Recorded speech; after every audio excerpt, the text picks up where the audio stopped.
I'm your host, Brother Michael Imhotep. It is Friday, February 19th, 2021. And we are live. Hope everybody's doing well. It's been a very, very busy week. And we know in Texas, they're still dealing with a bad storm, even though majority of people have their electricity restored. They still have a number of problems in Texas. So we know aid is being sent to them. So we're praying for those in the state of Texas. Okay, so on today's show, there is going to be a press conference held on Saturday, February 20th, 2021, 12:30 p.m. Eastern Standard Time. There's a story from news1.com backed up by a press release from Benjamin Crump's law firm, Ben Crump Trial Lawyer for Justice. And this is involving new developments in the Malcolm X assassination. We know Malcolm X was assassinated February 21st, 1965 at the Audubon Ballroom in Washington Heights, New York area. And there's an article from news1.com dealing with this potential new development. And there is going to be a press conference that is going to take place where they're going to discuss these new developments. So we're going to talk about that on today's show. And then also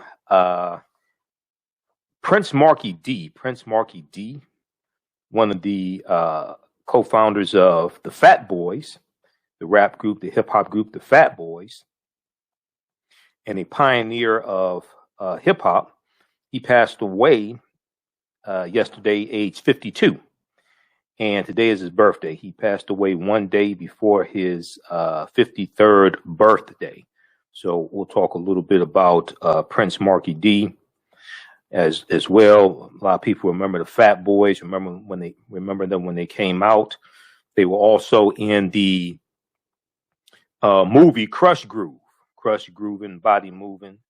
Sheila E. was in Crush Groove. Run DMC, LL Cool J, all these people were in Crush Groove. So there's a big pouring out of emotion and a big pouring out of condolences to Prince Markie Dee and his family. So there's another hip hop pioneer passing away also. And then February 19th, 1919 was the first Pan-African conference, that took place in Paris, France, okay, organized by Dr. W.E.B. DuBois, okay. And we'll talk a little bit about the first Pan-African conference that took place February 19th, 1919, and they made the mistreatment of African-American World War I soldiers part of their platform, because this was taking place towards the end of, it was basically after World War I, but the mistreatment of African-American soldiers in World War I, they made that part of their platform. All right, and then we're going to squeeze in this short update dealing with the U.S. Capitol Police. We know that even though the majority of the U.S. Capitol Police, they were outnumbered. January 6th, the insurrection from the Traitor-in-Chief, Benedict Donald. We know even though the majority of them, fought and tried to protect the Capitol, etc., there were a small number who had some questionable actions. So there's an update on that. We'll talk about 6 Capitol Police officers are suspended, 29 others being investigated for alleged roles in riot. So we'll discuss that as well. My online course, Ancient Kemet, the Moors, and the Maafa, Understanding the Transatlantic Slave Trade, what they didn't teach you in school. You can still register for that. It meets on Tuesdays, 8 p.m. to 10 p.m. Eastern Standard Time. Tuesdays, 8 p.m. to 10 p.m. Eastern Standard Time. And we do it live. You can watch from around the world. All the sessions are recorded. So you can go back and watch it over and over again. You don't have to be present to go back and watch it, what have you. Okay. We deal with thousands of years of history, and we deal with what led up to the transatlantic slave trade taking place. This on Tuesday, February 23rd, our guest will be Dr. David Imhotep, who wrote the book, The First Americans Were Africans, Documented Evidence. Okay. He'll be our guest in our online class. He'll talk about new research. He'll talk about his book, his new book, The First Americans Were Africans, Revisited, that will be out by the end of March 2021. I talked to him again today. So his new book will come out next month. And we're going to have a good class. You don't want to miss it. Okay. This past Tuesday, Sister Nubia Wardford, cultural anthropologist, was our class. We dealt with the origins of ancient Kush, and we dealt with some of the African queens of antiquity. So we posted the link here. You can register. It's regularly $130, on sale $80. There's bonus content you can watch also, or visit our website, AfricanHistoryNetwork.com, AfricanHistoryNetwork.com. Ancient Kemet, the Moors, and the Maafa. Understanding the transatlantic slave trade, what they didn't teach you in schools. A lot of people ask me, what am I doing for African American History Month? This is the main thing I'm doing. I'm teaching. This is a 8-week, 16-hour online course. It's a big time commitment for me. Last time I taught this was 2019. So that's what I'm doing for African American History Month. All right. So there's an article here from newsone.com.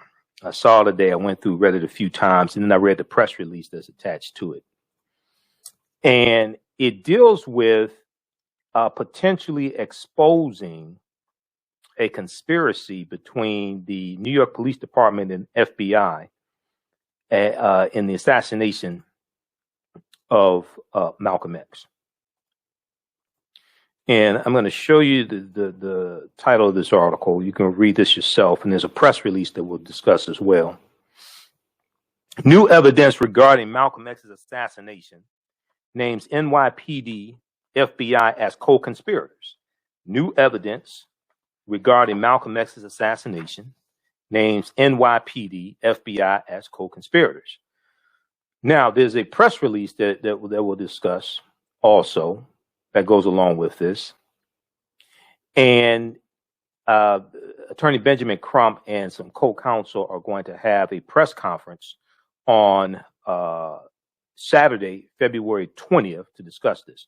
One day before Malcolm X's 56th death anniversary, civil rights attorney Benjamin Crump and co-counsels Ray Hamlin and Paul Napoli will hold a news conference on February 20th at 12:30 p.m. Eastern Standard Time to discuss new explosive findings regarding the civil rights icon's murder investigation. Now, Ray Wood was an undercover police officer at the time of Malcolm's assassination. And Ray Wood confessed in a deathbed declaration letter that the NYPD, New York Police Department, and the FBI conspired to undermine the legitimacy of the civil rights movement and its leaders. They conspired, according to this new information that's coming out. Ray Wood, an undercover police officer at the time, confessed in a deathbed declaration letter that the New York Police Department and FBI conspired to undermine the legitimacy of the civil rights movement and its leaders, reads a statement sent to News One. Now, Benjamin Crump, I follow Benjamin Crump on Twitter. And here's a tweet from Ben Crump Law Firm, and then there's a press release attached to it. I read the press release also. We'll talk about the press release as well. Media alert. This tweet is from Friday, February 19th, 1:36 p.m. Eastern Standard Time, 2021. Attorney Ben Crump and Reggie Wood to hold news conference on Saturday, February 20th at 12:30 p.m. Eastern Standard Time to deliver new evidence regarding the assassination of Malcolm X. And they're going to deliver this information to his daughters at the Manhattan DA office following a deathbed declaration from Ray Wood, an undercover police officer at the time of Malcolm's assassination. Now, part of the release states, without any training, Ray Wood's job was to infiltrate civil rights organizations and encourage leaders and members to commit felonious acts. Now, we've talked about the counterintelligence program. We see the movie out, Judas and the Black Messiah, about the assassination of Fred Hampton and Mark Clark. And we know that it was the Chicago Police Department, as well as we know the FBI was involved in that as well. We know the counterintelligence program was started August of 1967, engineered by J. Edgar Hoover. And we know there was a concerted effort to infiltrate not just the Black Panther Party for self-defense, not just other civil rights organizations, but to not just Dr. King's movement as well, or his organizations and things like this, but to discredit the entire civil rights movement. Quote, without any training, Ray Wood's job was to infiltrate civil rights organizations and encourage leaders and members to commit felonious acts. He was always tasked with ensuring that Malcolm X's security detail was arrested days prior to the assassination. Okay, he was also tasked with ensuring that Malcolm X's security detail was arrested days prior to the assassination, guaranteeing Malcolm X did not have door security while at the Audubon Ballroom, where he was, assassinated February 21st, 1965. This new evidence, they're going to hold a press conference Saturday, February 20th, one day before the anniversary of Malcolm's assassination, 12:30 p.m. Eastern Standard Time. I will be tuned in. We will talk about this on our Sunday night show. And there was a concerted effort by the FBI, as well as the CIA, but especially the FBI, to pit different groups of African-American organizations against one another, to pit different factions against each other, so that we will fight one another and then blame one another for their assassinations, things like this. Okay. So, okay, we have a couple minutes before the break. Now, Ray Wood's letter will be read aloud by Reggie Wood, a relative and administrator of his estate, and handed to three of Malcolm X's children, Kabbalah Shabazz, Iyasa Shabazz, and Gamila Shabazz, who will be in attendance. According to the statement, the findings will also be shared with the Manhattan District Attorney. Now, we know Malcolm was only 39 years old when he was assassinated. Dr. King was only 39 years old when he was assassinated as well. Now, while arrests were made in his assassination, questions and conspiracies remain regarding his loss of life.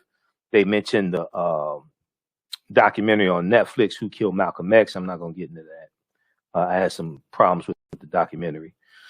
But after the documentary, Who Killed Malcolm X, aired, the Manhattan District Attorney's Office announced it reviewed the case with the possibility to reopen if leads proved sufficient. I think it should say it will review the case. After the documentary aired, the Manhattan District Attorney's Office announced it would review the case with the possibility to reopen if leads prove sufficient. Okay. So we know there were three men who were jailed in the assassination of Malcolm. Talmadge Hare, later known as Mujahid Abdul Halim, admitted he took part in the murder, while two other men, Norman 3X Butler, who later changed his name to Muhammad Abdul Aziz, and Thomas 15X Johnson, who took the name Khalil Islam, maintained their innocence. Now, Muhammad Abdul Aziz, who was Norman 3X Butler, was released on parole in 1985. And Khalil Islam, who was Thomas 15X Johnson, was released in 1987, but died in 2009. Halim was released in 2010. When we come back, we're going to go through the press release, because I read the press release also. And once again, this is, if all this turns out to be true, this is an example of how different factions, different groups are pitted together by white supremacy and racism to keep us from uniting, to keep us from fighting. And see, what's important to understand is that before Malcolm left the Nation of Islam, July 31st, 1963, Malcolm sends a letter to the leading civil rights leaders, including Dr. King, the big six African-American civil rights leaders. And he called for a unification of the civil rights leaders and their followers. He was calling for a unification of the civil rights leaders and their followers. He said, we have to find a common solution to a common problem posed by a common enemy. And then when Malcolm leaves the Nation of Islam, Malcolm gets involved in the civil rights movement as well. Okay, so when you read the ballad notice I said read the ballad or the bullet. I ain't say listen to it. Read the ballad or the bullet. And you can read this book here. I know we got to go to break, Shakita, just a second. You read this book here, Malcolm X Speeches, edited with prefatory notes by George Brightman. One of the themes of the ballad or the bullet, and he gave it at least 3 times that I know of: March 29th, 1964, Washington Heights, New York; April 3rd, 1964, Cleveland, Ohio; April 4th, 1964, in Detroit, King Solomon Baptist Church in Detroit. One of the themes of the speech was injecting black nationalism into the civil rights movement. You listen to the African History Network show right here on 910 AM, the Superstation, the Future Radio. I'm Michael Imhotep. We'll be back in a few minutes. Hi, I'm Joel Wilson, President and CEO of JCW Computer Consulting, LLC, a technology implementation firm with over 20 years of satisfying customers. We offer a full spectrum of industry top-tier branded services. We are an authorized partner or reseller for Lenovo, Zoom, T-Mobile, Microsoft 365 and Surface tablets, Google Workspace, Acer, Asus, Samsung, PCmatic security software, and many more. Our online store features laptops, Chromebooks, computers, printers, accessories, and software. Businesses, take advantage of our free 1-hour Zoom tech consultation and know we offer top nationwide high-speed internet service providers, voice over IP, and cellular phone services. Home users, don't miss our current in-stock Chromebook inventory. Please visit us at jcwcc.com or call 215-879-6701. We all know the cannabis industry is headed toward an uprise in the past decade.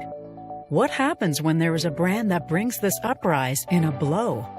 The cannabis industry welcomes her uprise. Hustle her hemp. Delivering excellence with pride is her watchword, and how you choose to embrace it makes it a priority. From cultivating rich cannabis into exquisite and tastefully finished CBD products to delivery, Hustle Her Hemp leaves no stone unturned. Hustle Her Hemp's mission is to empower women of color by building business and creating legacies, uniting beauty, health, and business. We are a pure definition of how we want the CBD industry to become in the future. While we are redefining innovation, we bring the same energy to improving the quality of life. Hustle Her Hemp is the new uprise.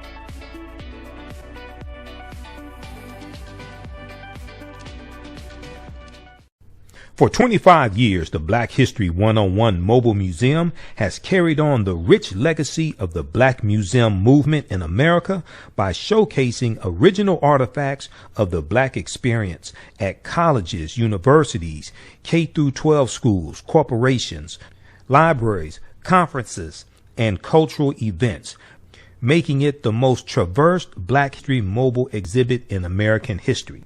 Dr. Khalid El Hakim is the founder of the Black History 101 Mobile Museum, and he is a highly sought-after public speaker on topics of Black history, social studies, education, museum studies, hip-hop, and race relations. Dr. Khalid was named among the change makers for NBC Universal's Erase the Hate campaign and listed as one of the 100 men of distinction for Black enterprise. He recently founded the Michigan Hip Hop Archive on the campus of Western Michigan University. The Black History 101 Mobile Museum is currently scheduling in-person and virtual exhibits nationwide. For more information, please contact Dr. Khalid Al-Hakim directly at 313-645-4197, 313-645-4197, or visit their website at blackhistorymobilemuseum.com. That's blackhistorymobilemuseum.com. You can also email him at bhistory101@yahoo.com, bhistory101@yahoo.com.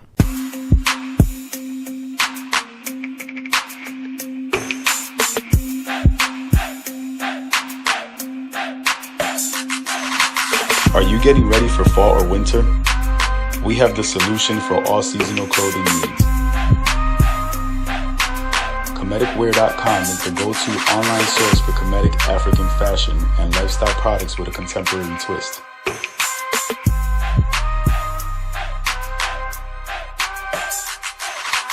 We're committed to offering unique styles reflecting our African heritage.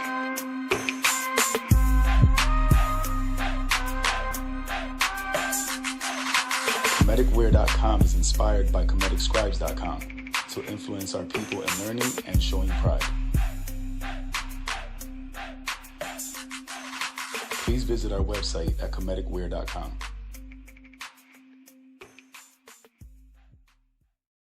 Welcome back to the African History Network show right here on 910 AM, the Superstation Future Radio. I'm your host, Michael Imhotep. Now, we have some new viewers. Right now, I'm watching us on Facebook and YouTube. Now, I'm here 6 nights a week, Monday through Friday, 11 p.m. to 12 midnight Eastern Standard Time. Monday through Friday, 11 p.m. to 12 midnight Eastern Standard Time. And Sundays, 9 p.m. to 11 p.m. Eastern Standard Time. Okay. Right here on 910 AM, the Superstation, WFDF here in Detroit.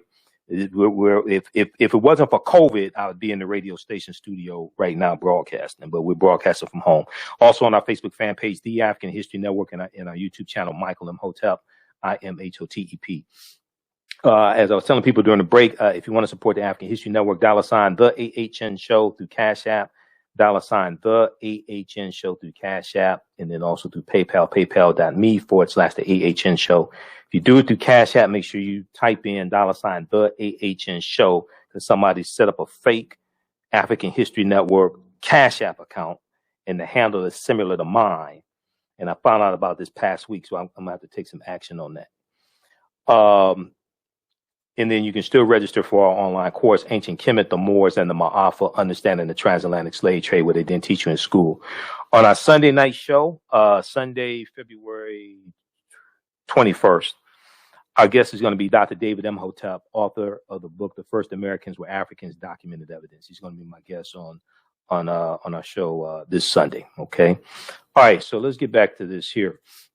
So there's an article from newsone.com that deals with potentially new groundbreaking information in the assassination of Malcolm X. We know the anniversary of Malcolm's assassination is coming up February 21st. And this deals with a deathbed declaration by a former New York NYPD officer who accuses the New York Police Department and the FBI of acting as co-conspirators in the assassination of Malcolm X. Now, this article, we got to give her, she has the byline. We got to give our sister credit for this article, Sharice Frazier for newsone.com. All right. So there is a press release here. They show little Candace Owens. Candace Owens was heartbroken that Rush Limbaugh died. Okay, I ain't going to talk about it. We'll leave that alone. But read the article from newsone.com that deals with Rush Limbaugh's racist and bigoted remarks he's made in the past. So Herschel Walker may have been heartbroken also that Rush Limbaugh died as well. Let's look at this press release here from the Benjamin Crump law firm. So there's a press conference taking place Saturday, February 20th. Okay, hold on. Let me flip over. Do we have the press? Let me flip over here just a second. Saturday, February 20th, 12:30 p.m. Eastern Standard Time. And if you go to the Ben Crump Law Firm, they probably have the information there. When they air it on, they'll probably air it on Facebook. What I'll do is I'll share it on our Facebook fan page, the African History Network also. I'm trying to pull up the the press release. Hold on. Just 1 second here. Where do we go? All right, let's try this again. I pulled up the press release, but I want to go to it. All right.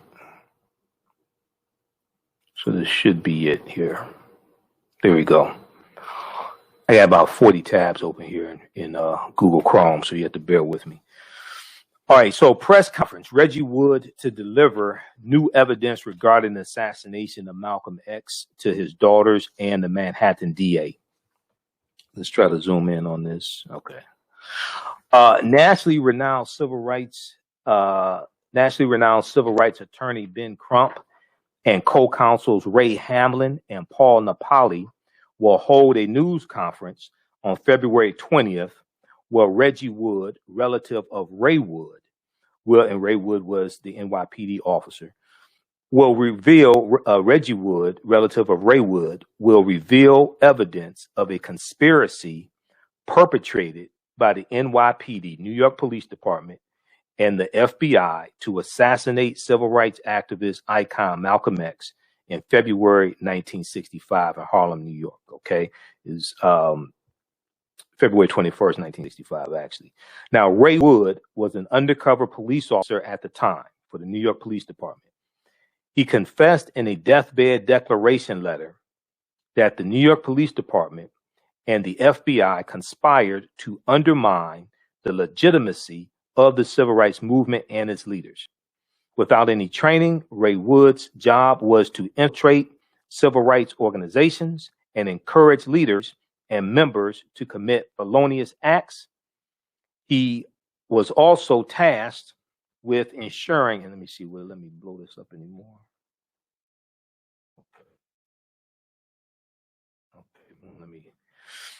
He was also tasked with ensuring that Malcolm X's security detail was arrested days prior to the assassination, guaranteeing Malcolm X didn't have door security while at the Audubon Ballroom, where he was killed February 21st, 1965. The letter written by Mr. Wood will be delivered to three of Malcolm's daughters, Kimala, Iyasa, and Gamila, who will be present at the press conference on Saturday. Reggie Wood, the relative and administrator of Ray Wood's estate, will read the letter to them. So that is an official press release from the Ben Crump law firm. I will be watching this on Saturday. We're going to share this Facebook Live broadcast. Hopefully they do it on Facebook Live. They stream it on Facebook Live. If they do, we'll share this on our Facebook fan page, the African History Network. And we'll take it from there. But many people who studied this have always thought it was the FBI, NYPD that conspired to assassinate Malcolm. Black organizations get blamed for it, but the white hands that are involved in engineering this somehow oftentimes stay clean, don't get talked about a lot.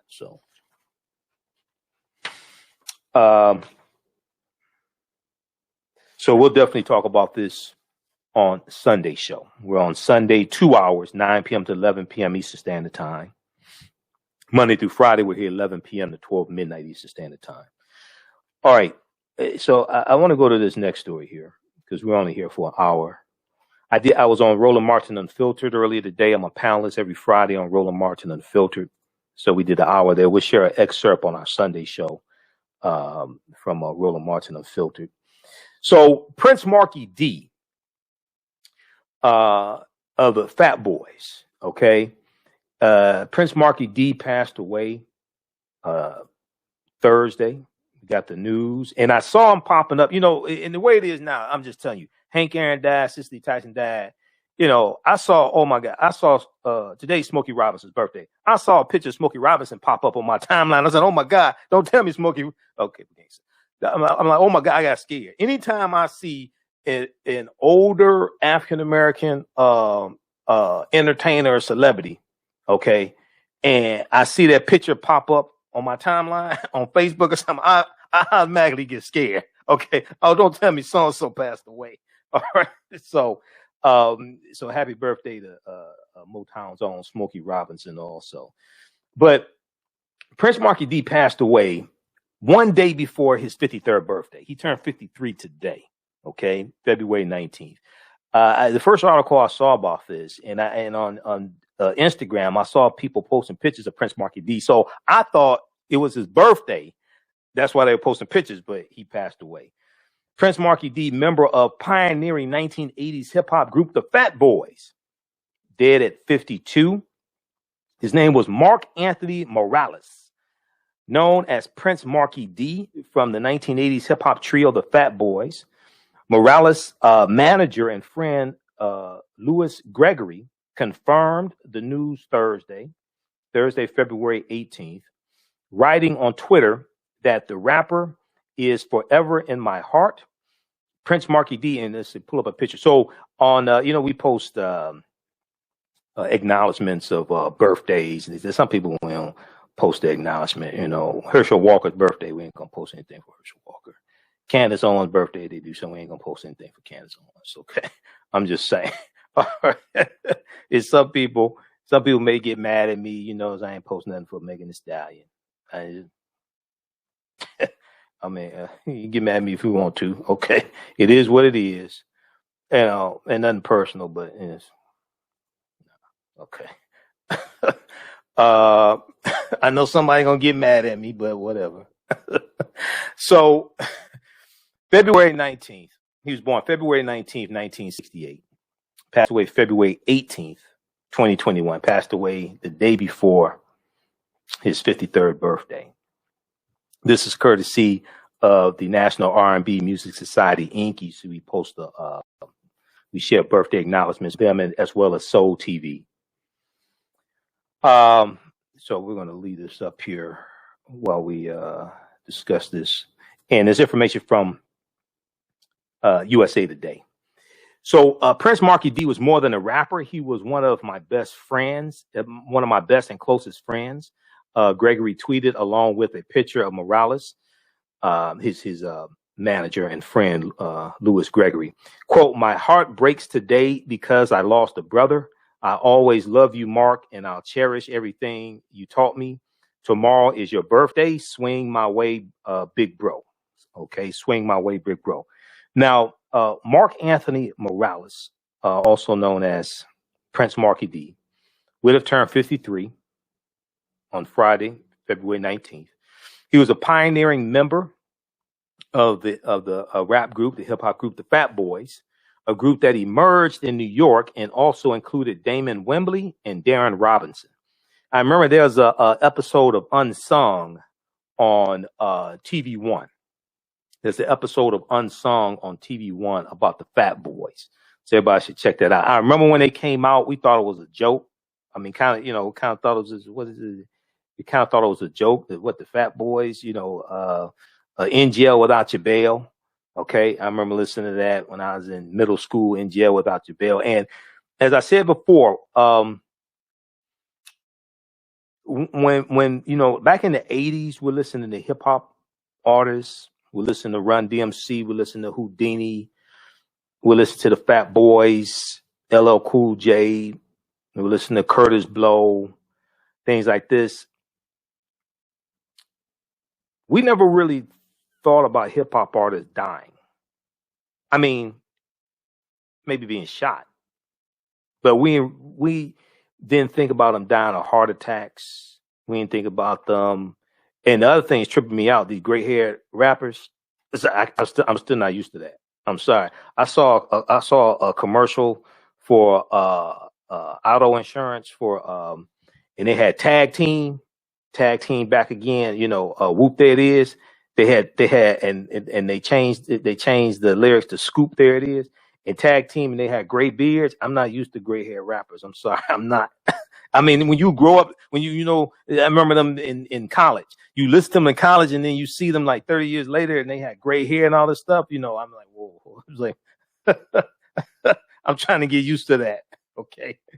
Yeah, the Sugar Hill Gang, all this stuff. But we did not think about rappers, these hip hop artists that we listen to, we did not think about them dying. I mean, in general, I mean, you know, somebody may get shot or, you know, something like that, but dying of a heart attack, cancer, or whatever. So, all right, let's continue here. So he would have been 53 today. The group, the Fat Boys, was known for beatboxing in their music and for ushering in other hip hop legends like Biz Markie and Dougie Fresh. According to a tribute posted by SiriusXM as host of the Prince Markie Dee show. So he was a radio host on SiriusXM. And this is on LL Cool J's Rock the Bells radio. LL Cool J was in Crush Groove also. Morales, Prince Markie Dee interviewed people like record producer Jermaine Dupri, basketball player Chris Bosh, and singer CeeLo Green. There was a tweet from the station, LL Cool J's Rock the Bells radio, and it said, Rock the Bells family is heartbroken to learn of the passing of Prince Markie Dee Morales earlier today. That voice and his presence can never be replaced. Our thoughts and prayers go out to his loved ones. So the movie Crush Groove, and they'll probably re-air Crush Groove this weekend on some channel. I'm gonna watch it because I haven't seen the whole thing. Just to not to be superficial, but Sheila E's in it, so hell, I'll watch it anyway. But anyway, it's been a long time since I've seen like the whole movie. You know, I follow Sheila E on Instagram and Facebook. It's been a long time since I've seen the whole movie Crush Groove. We just lost Shabba-Doo, and that's how I found out Shabba-Doo died, because Sheila E posted about it. So I saw it, and you know, it's like when I see if I see a picture of somebody like 50 years old or older, a celebrity on Facebook, black, I'm scared. I'm like, wait, hold on. Is it their birthday or did they die? Okay. So, but we know Shabba-Doo passed away. It's been a number of people that we lost. Cicely Tyson, that was a huge loss right there. Miss Cicely Tyson, 96 years old. Hank Aaron. Okay, so this is the article from USA Today. And let me close this out here. Okay, here's the tweet from Uncle Louis Gregory, his manager and friend. You see some pictures here of Prince Markie Dee, pictures back in the day. Now, Morales also co-founded the production company Soul Conventions, which has produced songs for Mary J. Blige, Jennifer Lopez, Mariah Carey, Craig Mack. Here comes the brand new flavor in your ear. Right here, the brand new flavor in your ear. And Craig Mack, we know Craig Mack passed away. Craig Mack, unfortunately, he got involved with some religious cult. And also Mark Anthony, okay? He's produced songs for Mary J. Blige, Jennifer Lopez, Mariah Carey, and Mark Anthony. I remember when Craig Mack passed away a few years ago, because we talked about it. We talked about it on my show. Okay, somebody else passed away, but I mean, whatever. Rush Limbaugh. Okay, so check out this article here from USA Today. Prince Markie Dee, member of pioneering 1980s hip hop group The Fat Boys, dead at 52. All right, written by Charles Trepani for USA Today. Calling number is 313-778-7600. 313-778-7600. I got your email, Dimitri. 313-778-7600 is the calling number if you have a quick question or comment. We have a few minutes left. Let me know if you have any callers, Shakita. Let's go to Brother Ecstasy of Houdini. Yep, there's a lot of them. Yeah, Craig Mack passed away a few years ago. I remember when Craig Mack passed away. Because there was a Bad Boy record like reunion, and he didn't want to be part of it. He got caught up. If you Google Craig Mack, he got caught up in some type of religious cult. or something. And yeah, it was yeah. So he wasn't part of that. All right, let's continue. How you doing, Toya? Naki? Everybody share this broadcasting on social media platforms. Invite your friends to tune in also. All right, let's go to this next story here. So February 19th, 1919 was the first Pan-African Congress in Paris, France. Okay. And it was organized by Dr. W.E.B. DuBois. So today's the anniversary of that. We're going to talk about that. There's a article from the Library of Congress, African American History Month, First Pan-African Congress. I looked at some different articles on this. There's one from there's an extensive one from blackpast.org. Blackpast.org has 6,000 pages of articles dealing with African history and African American history. Blackpast.org, P-A-S-T. But if we look at this here dealing with the Pan-African Congress, and somebody says we need a new one. So, Dr. W.B. Du Bois talked about the problem of the 20th century would be the color line. Okay. And he famously, Dr. W.B. Du Bois famously wrote in To the Nations of the World, he said this, that the biggest problem of the 20th century would be the color line. And this was the culminating address of the Pan-African Conference held in 1900 in London. The Pan-African Conference held in 1900 in London, and issued by the gathering of prominent Black leaders from America, the West Indies, and Africa. The address served as a cautionary yet aspirational statement. Racism was a problem, but one the 30 delegates hoped to remedy as a new century dawned. We haven't remedied it yet, and is not just it's beyond the color line. It's racism. Is beyond the color line. Racism is a system of advantage and privilege distributed based upon races. We've been talking about this past week in these stories. Yesterday we dealt with Herbert Washington, the African American McDonald's franchisee who owns 14 McDonald's. He used to own 27, and he filed a lawsuit this week alleging discrimination against McDonald's and alleging how they discriminated against African American franchisees and locked them out of being able to allegedly buy franchises in more affluent areas, and how they're relegated to areas that are more crime ridden and areas in low income African American neighborhoods, things like this. And go watch the show from our Thursday show from February 20th. Okay. Then also Wednesday we dealt with the story of the African American couple who said that when their appraisal on their house in California increased by $500,000 when they had their white female friend pretend to be the owner of the house as opposed to African Americans being the owners of the house. Okay, that ties into intergenerational wealth accumulation, intergenerational wealth. We also talked about the segregation tax dealing with home ownership and how African American homes are valued at $156 billion less than comparable white homes. Okay, which then also ties into a wealth gap and reducing intergenerational wealth that we can pass on to future generations. So, The African History Network on Facebook, The African History Network on Facebook, and also on YouTube. Michael Imhotep, IMHOTEP. On YouTube, you can we rebroadcast these shows throughout the day. We have them archived, and they're in audio podcast format also. Wherever you get your audio podcast from, search for The African History Network Show, The African History Network Show, or go to our website, AfricanHistoryNetwork.com, and click on listen to podcasts.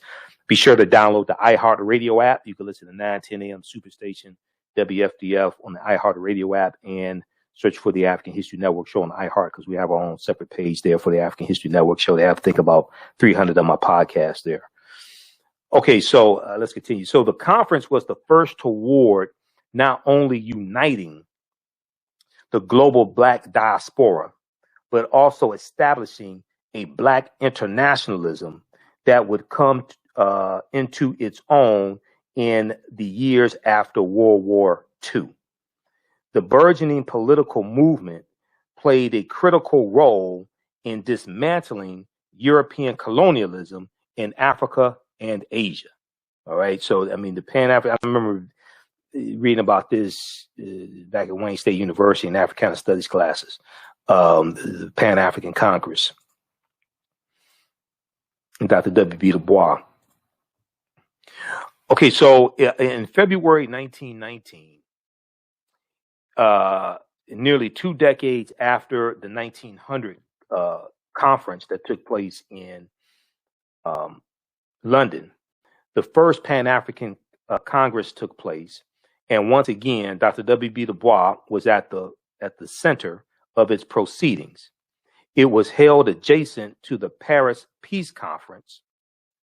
The meeting convened to create a lasting peace following the Great War, okay, as World War I was originally called the Great War because they didn't know it was going to be a World War II. So World War I was called the Great War. The Pan-African Congress attempted to secure a place for peoples of African descent within the New World Order. Now, the Library of Congress online exhibition, Echoes of the Great War, American Experiences of World War I, provides the insights into the 1919 Congress, which in many ways served as a model for future Congresses as a forum for uniting the global Black diaspora and as a means for setting a course for Black internationalism.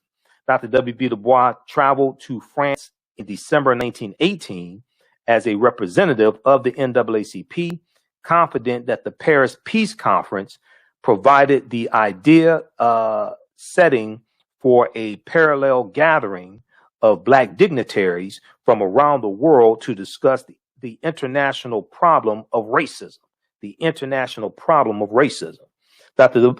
W.B. DuBois wrote to the NAACP's board. He said, quote, "Every attempt must be made to present the case of the darker races of the world to the enlightened public of Europe.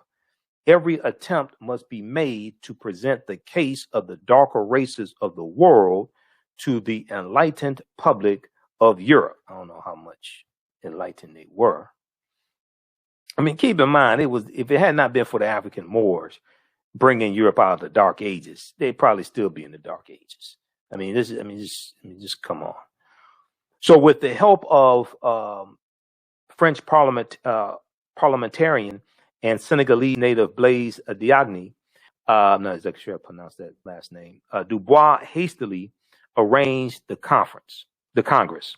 Unfortunately, few African representatives could attend because colonial governments refused to allow them passage to Paris, France.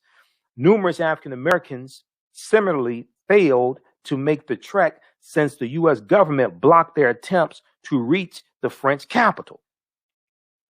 Undaunted by this, DuBois, Diagne, and 55 other participants from 15 nations gathered in Paris, France, over 3 days in February 1919. Now, 1919 is the same year of the Red Summer of 1919, which is after World War I ends, and these white men come back home, and a lot of the jobs they left behind were being filled by African Americans who migrated up north from the South and immigrants who were here. And this explodes in racial explosions across the country. There were over 25 major race riots across the country in 1919, especially the summer of 1919. And you had white people attacking African Americans. You had us fighting back and shooting back because when these brothers come back home from World War I, you had a concept called the New Negro, and we were saying it was a new sense of pride that we had, and they were called race men. These were men who were proud of their race and fighting for their race. And these brothers came back home and they said, we want all of our rights now. We want first-class citizenship. We want all of our rights now. We're not going to deal with the Jim Crow and segregation that we were dealing with. We fought for this country. We bled for this country. We died for this country. We want all of our rights now. Okay. And that's right. The Spanish flu pandemic, as well, 1918. Okay. Also, you have that taking place, the year before, and then you have a little bit, of it left over. You have that going into 1919 also, but the Spanish flu pandemic, 1918, and, 675,000 Americans died. Estimates are between 50 million to 100 million worldwide died. Estimates between 50 million to 100 million worldwide. But 675,000 Americans died from the Spanish flu pandemic. So all this is, you see this chronology of history, all this is connected. And these brothers are going to use the military skills that they learned in the military and in combat. They're going to use those skills to protect their communities, okay, from domestic terrorists trying to attack us. I've done a whole presentation dealing with black migrations. I deal with the Red Summer. My presentation on black migrations, 1619 to 2019, I deal with the Red Summer. Okay, so the largest cohort include of delegates there to the Pan-African Congress. The largest cohort included African Americans such as DuBois and activist Rayford Logan and Addie Waits Hunton. The debates that unfolded were far from revolutionary and in many ways reflected both the diffuse nature of Black internationalism and the Western biases of Diagni and DuBois. As a member of the French Parliament and a beneficiary of colonialism, Diagni carefully avoided critiquing imperial France in any meaningful way. Educated in America and Germany, DuBois had absorbed Western thought in regard to Africa, and he never really, early on, and he never really pushed for the full autonomy of African colonies. Instead, he believed they needed Western guidance to bring them to political maturity. The system that emerged from the Paris Peace Conference reflected much the same view in that it failed to grant full autonomy to several former colonial states. Okay. So read the rest of this here. This is at loc.gov, blogs.loc.gov. This is written by Wendy Maloney. This is a guest post by Ryan Reft. This is a guest post by Ryan Reft, a historian in the manuscript division. It coincides with the 100-year anniversary this month of the Pan-African Congress. Now, this is from February 19th, 2019, that this article is from. This is at the Library of Congress website. Blackpast.org also has a extensive article dealing with the Pan-African Congress, and they look at a number of them. Not just, they look at basically all of them. They look at it from 1900. They look at the Pan-African Conference and then the Pan-African Congress. They look at it from 1900 to about 1945. Okay, so check that out at blackpast.org. All right, look, we're out of time here on 910 AM Superstation WFDF. Those watching on Facebook and YouTube, keep watching. We're going to keep broadcasting for a few more minutes. We'll get to this last story. Be sure to register for my online course, Ancient Kemet, the Moors, and the Maafa, Understanding the Transatlantic Slave Trade, what they didn't teach you in school. We'll post a link here. And it's also at our website, AfricanHistoryNetwork.com. As soon as you register, you can watch the class from this past Tuesday. And our next class, Tuesday, February 23rd, 8 p.m. Eastern Standard Time. Our guest speaker will be Dr. David Imhotep, author of the book, The First Americans Were Africans, Documented Evidence. Okay, we'll deal with the African presence in the Americas going back tens of thousands of years, and including this land going back, that we call the U.S., going back at least 51,700 years ago. We're out of time here. Right now, it's correct. Wrong behavior is not over till we win. Wakanda forever. Stay tuned for Patrick Greg Davis. We'll talk to you all Sunday. Peace. All right, stand by. Okay, we're going to get to this last story, and then I've got to get out of here. It's been a long week, been a long day. All right, also, you can support the African History Network, $, the AHN Show through Cash App, $, the AHN Show through Cash App, and also through PayPal, paypal.me/the AHN Show. That helps us stay on the air 6 days a week, keep broadcasting, pay some of the bills, finance the show, etc. All right, I want to get to this last story here, okay? This last story deals with the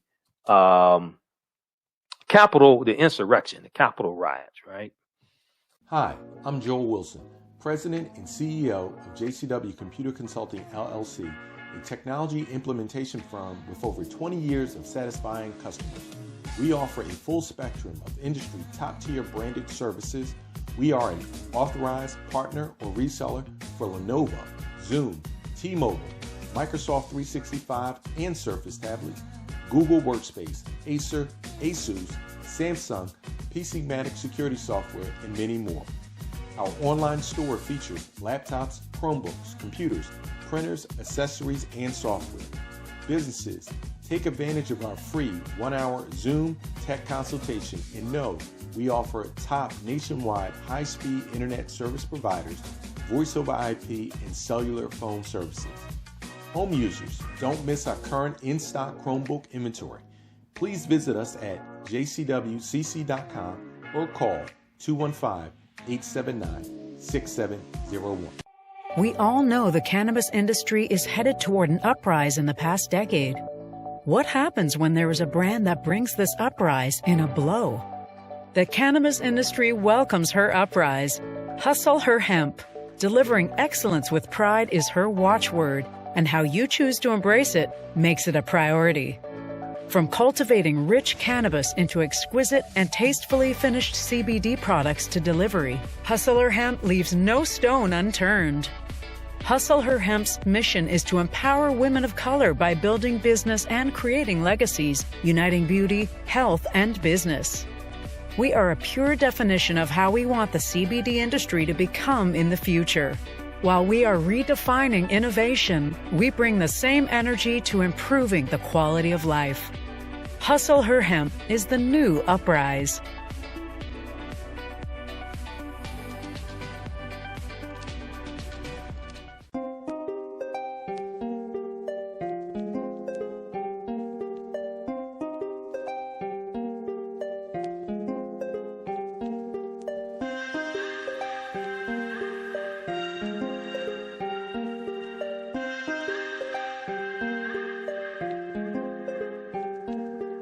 W.E.B products are a collection of natural, organic, personal care products with an appreciation of nature and bees. Our philosophy is without bees, we have nothing. We are honoring our Nile Valley ancestors who understood the importance of bees. W.E.B created a high-quality, natural, organic personal care line that would be affordable to everyone. We hope you try and enjoy our W.E.B products line and come back and visit us at blackbeesproducts.com. With blackbusinesstee.com, the messages are clear and meaningful. Keep your business in the black and out of the red. Mind your black business, know your numbers, and plan strategically. Black Business Boss, lead your industry. Support black business. Encourage, patronize, and uplift one another. BlackBusinessTea.com currently has products sold in Detroit, Atlanta, Chicago, and Los Angeles, with proceeds returned to the black community. They have a wide selection of hoodies, t-shirts, mugs, hats, sweatshirts that support black-owned businesses. Visit the website blackbusinesstee.com. That's blackbusinesstee.com. And there's an update here, a story from CNN. I've heard some things about this. 6 Capitol police officers suspended, 29 others being investigated for alleged roles in riot. Okay, alleged roles in riot. Let's pull this up here. So we know that they're going to, I pretty sure there are going to be some charges coming with some of the actions. The few there's of the officers of the Capitol Hill police officers that were there. Most of them did the best they could. They were understaffed. They were overmatched. They were understaffed. But there was some that had some questionable behavior. Some had some questionable behavior.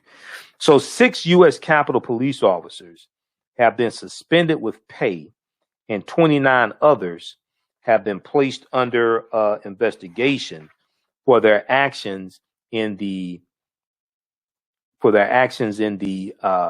June 6th riot. A department spokesman said Thursday. Quote, Acting Chief Yogananda Pittman has directed that any member of her department whose behavior is not in keeping with the department rules of conduct will face appropriate discipline. Okay, so you know that's a sister. She was like the next in line to become chief when the previous chief resigned behind the insurrection that took place. So let me pull this up here. Okay. How you doing? Who we have? Excalibur. Okay, how y'all doing?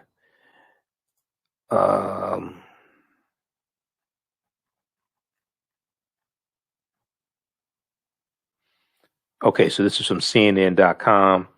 Okay, so CNN reported in January that the U.S. Capitol Police had placed at least 10 officers under investigation, and 2 others had been suspended. Now, one of the suspended officers took a selfie with someone who was part of the mob that overtook the Capitol, according to Representative Tim Ryan, a Democrat from Ohio. Another wore a Make America Great Again hat. Another wore a Make America Great Again hat and started directing people around the building. Representative Tim Ryan, Democrat from Ohio, said. Now, last month in January 2021, Pittman said the department, quote, has been actively reviewing video and other open source materials of some U.S. Capitol Police officers and officials that appear to be in violation of department regulations and policies. The suspensions and investigations come at a time of internal turmoil at the department as officers continue to grapple with the insurrection that led to the death of Officer Brian Sicknick. Members of the Capitol Police issued a vote of no confidence in the U.S. Capitol Police top leaders earlier this month. Now, at least 7 officers in 5 other departments across the country have come under internal investigation. At least 7 officers in 5 other departments across the country have come under internal investigations as their presence in Washington, D.C. during the assault comes to light through social media and other means. Okay, so you have 7 officers. I think it needs to be more. I think we need to put a 0 behind that 7, but we'll see. I think you're gonna find there's gonna be a whole lot more that get investigated and they found wrongdoing. Now, once again, if they just went to the White House, the rally at the White House, we don't like it, but that's protected by First Amendment speech. If they went to the rally at the White House, the insurrection was a mile away at the U.S. Capitol building. Okay, if they went to the rally at the White House, we don't like it, but it's a you can attend a rally. That's not where the crimes were committed. They lied. I mean, the people giving speeches, Donald Trump Jr., Rudy Giuliani, Donald Trump, they were lying in many of their statements that they made and claiming the election was stolen. No, it wasn't stolen. You just lost. Trump then directed thousands of people to go down the street to the U.S. Capitol building, which is about a mile away. That's where the insurrection took place. And they didn't have a permit, as the interview that I played earlier in the week from Representative Benny Thompson, who chairs the Homeland Security Committee, the House of Representatives Homeland Security Committee. And he's suing Donald Trump, Rudy Giuliani, the Proud Boys, and the Oath Keepers. The NAACP filed a lawsuit on his behalf. And one of the things he said was Trump sent them to the U.S. Capitol and to the U.S. Capitol building, and they didn't have a permit to rally at the U.S. Capitol. Okay? So that's illegal right there. Then you have trespassing. Then you have destruction of property. Then you have death threats on members of Congress and possibly staff members, all different types of things like this. All right. So one officer in New York, going back to the article from CNN, one officer in New York, one in Philadelphia, 2 in Seattle, 2 in Virginia, and 1 in Texas are under investigation by their departments for potential rules violations. Additionally, some departments have been contacted by the FBI as part of their criminal investigation into the overrunning of the Capitol. The number may grow as investigators and the public sift through social media and lodge allegations that officers may have been involved in the siege. Okay, the number may grow as investigators and the public sift through social media and lodge allegations that officers may have been involved in the siege, okay, at the U.S. Capitol building, which is illegal, an attempted overthrow of the government. So check this out from CNN.com. We'll post a link here. 6 Capitol police officers. So I hate this. 6 Capitol police officers suspended, 29 others being investigated for alleged roles in riot. This is written by Whitney Wild and Paul LeBlanc for CNN, February 18th, 2021. So follow that story as well. All right. If you visit our website, AfricanHistoryNetwork.com, you can register for the online course that I teach, Ancient Kemet, the Moors, and the Maafa, Understanding the Transatlantic Slave Trade, what they didn't teach you in school. So if you it's right on the home page of our website. When you go to our website and you scroll down, you'll see information about my show, the African History Network show, Monday through Friday, 11 p.m. to 12 midnight Eastern Standard Time, Sundays, 9 p.m. to 11 p.m. You see me there in the studio. It's been a long time since I've been in the studio. It's been about a year, I think, something like that. Read articles by Michael Imhotep. Click here. You can read articles that I've written. We have information about the online course. So Dr. David Imhotep, author of The First Americans Were Africans, Documented Evidence, will be our guest speaker in the class on Tuesday, February 23rd. And then click right here for register here. Then it takes you to the next page. You have information about the course. Click right here for enroll. So it's on sale $80, regularly $130. Click right there for enroll. And it takes you to the next, and you just follow the steps, okay? This probably doesn't work trying to watch it on a cell phone. You can if you have a more advanced cell phone, because I could watch it on mine. I was helping somebody. I spent an hour doing a tech support, actually about an hour and a half, doing tech support today for avid viewer and somebody that wanted to participate in the class, and then found out they were trying to watch it on a cell phone. That's why it wasn't working. Okay, so they have to upgrade their phone or something, but we'll get them going. But they're enthusiastic. But I was just after about an hour and a half or something, I realized, okay, wait a second, you trying to watch this on a cell phone. I thought you were on a computer. So doing tech support today.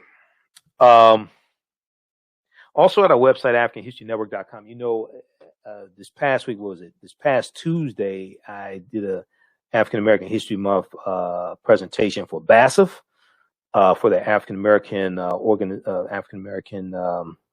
employee organization for BASF Corporation here in Michigan. So they had me do a presentation for them. So when you scroll down here, we have the information for the show. For the online course. Then I will be a panelist for Zeta Phi Beta Sorority Incorporated, the Lambda Rho Zeta chapter of Zeta Phi Beta Sorority Incorporated. So those are our sisters. I'm a member of Phi Beta Sigma Fraternity Incorporated.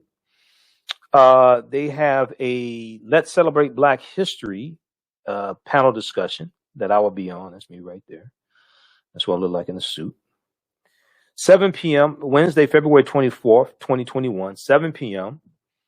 to 8:30 p.m. Eastern Standard Time. It's free to attend, okay? So these are some of the panelists here. It's going to be good. Now, it's not going to be good because I'm on a panel, but it's going to be good. I'm just saying, okay. But anyway, it's going to be good. It's a free event. Click right here to register. And you can register for it. It's free. They are accepting donations because they need your support. And it's on Zoom. Okay, so it's a virtual Black History Month, African American History Month celebration, panel discussion. One of the things I'll talk about are the origins of African American History Month and Dr. Carter G. Woodson, because we can't talk about Black History Month without talking about Dr. Carter G. Woodson. It's like cornflakes without the milk. You can't do that. All right. So we'll do that. And they also have a poetry night, a virtual poetry night coming up in March. So you'll find out more about that as well when you attend this event, and they are accepting donations for that. So Sister Marnice Jackson of Zeta Phi Beta Sorority Incorporated invited me to be on the panel. So shout out to Marnice Jackson, my favorite Zeta in the whole wide world. All right. So we'll see you. So register for that, and we'll see you all this Wednesday, February 24th. And then we'll be back here at 11 p.m. Eastern Standard Time Wednesday for the African History Network show. All right. Well, look, we'll be back Sunday, 9 p.m. to 11 p.m. Eastern Standard Time, February 21st. We'll talk about the press conference dealing with new explosive, potentially explosive revelations in the assassination of Malcolm X. And then we'll be joined by Dr. David Imhotep, author of the book, The First Americans Were Africans, Documented Evidence. He'll be my guest. Sunday, we'll talk about we'll talk about his new book coming out. We'll talk about some of the information he's going to cover in my Tuesday online course as well. Ancient Kemet, the Moors, and the Maafa. Understanding the transatlantic slave trade, what they didn't teach you in school. All right. So look, we have to get out of here. Remember, we focus on educating, empowering, and inspiring people of African descent throughout the diaspora and around the world, because right now it's correct wrong behavior. It's not over till we win. Wakanda forever. And we will talk to you Sunday night. Peace. All right. And everybody, those in Texas, stay safe as well. All right. Talk to y'all later. Peace. With blackbusinesstee.com, the messages are clear and meaningful. Keep your business in the black and out of the red. Mind your black business. Know your numbers and plan strategically. Black Business Boss, lead your industry. Support black business, encourage, patronize, and uplift one another. Blackbusinesstee.com currently has products sold in Detroit, Atlanta, Chicago, and Los Angeles, with proceeds returned to the black community. They have a wide selection of hoodies, t-shirts, mugs, hats, sweatshirts that support black-owned businesses. Visit the website blackbusinesstee.com. That's blackbusinesstee.com. Do you have an idea or business that requires app development, or thinking of moving your IT resources to the cloud? We have post-paid and profit-sharing plans for unique ideas or profitable businesses. Who can take advantage of this unique program? Entrepreneurs with unique ideas, startups, small to medium businesses. Contact us 267-209-0352. Visit nomadicsystems.net, nomadicsystems.net today. Intuitive Design Clothing is an online accessory store that sells one-of-a-kind signature statement pieces for men and women. They also specialize in fashion consultations, closet organization, and decorating small spaces. Are you looking for a statement piece for a special affair, or would you like to add some select pieces to your ensemble of accessories? If you're looking for something different, definitely contact Kathy Norman, owner and CEO of Intuitive Design Clothing. Visit their website, intuitivedesignClothing.com. That's intuitivedesignClothing.com, and you can email her at info@intuitivedesignClothing.com. Intuitive Design Clothing is where every entrance is a grand entrance. Soul Natural Beauty Products offers organic, plant-based skin and hair care products that will rejuvenate skin and naturally grow and thicken hair. Their whipped shea butter can heal or restore damaged skin cells to prevent hyperpigmentation and skin breakouts. All products are made with organic plant-based ingredients. Their maximum hair growth oil is fortified with organic herbal extracts and undeniably proves that Mother Nature knows best. It thickens, lengthens, softens, and conditions all types of hair. They even guarantee hair improvement within 90 days or a full refund. Their all-natural 24-hour deodorant leaves the body smelling fresh without sweating for up to 24 hours. It does not stain fabric, goes on smoothly, and has a refreshing lavender and frankincense aroma. It can be used by men, women, and even children. Place your order today at soulnaturalbeautyproducts.com. That's soulnaturalbeautyproducts.com, and follow them on Facebook at Soul Natural Beauty Products. Yaya Rule is a line of African print-inspired apparel catered to the black community. The pieces include t-shirts, sweatshirts, hoodies, jackets, dresses, skirts, activewear, bags, and other accessories and home decor. This brand offers a revived way for men and women to wear their black pride and honor their African heritage anywhere at any time. This apparel line is for anyone, whether you are working in the corporate world, are an entrepreneur, or an artist. Their selection will allow you to casually let your pride shine or dress it up as wanted. It is for those who have already embraced African fabrics and for those who are just getting introduced to them. Reclaim and experience a part of our culture with rich and colorful African prints. The clothing line and the accessories are available right now starting at $17.99. For more information on the new items and accessories, visit yayarule.com.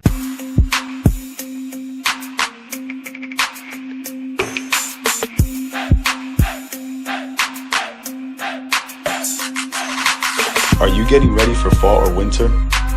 We have the solution for all seasonal clothing needs. Kemeticwear.com is the go-to online source for Kemetic African fashion and lifestyle products with a contemporary twist.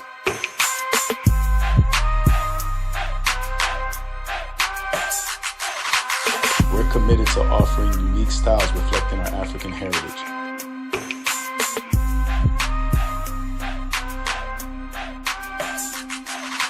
Kemeticwear.com is inspired by KemeticScribes.com to influence our people in learning and showing pride. Please visit our website at Kemeticwear.com. Have you tasted the world-famous No Frowny Brownie yet from the Pink Bakery? If not, what are you waiting for? They are vegan, gluten-free, and free of the big 8 allergens. While eating their No Frowny brownies, the fabulous Miss Tabitha Brown said they were very good. Very good. And you know, if she says that, they are. The Pink Bakery is the first black-owned, Big 8 allergen-free baking mix company. Go to thepinkbakery.com. That's the Pink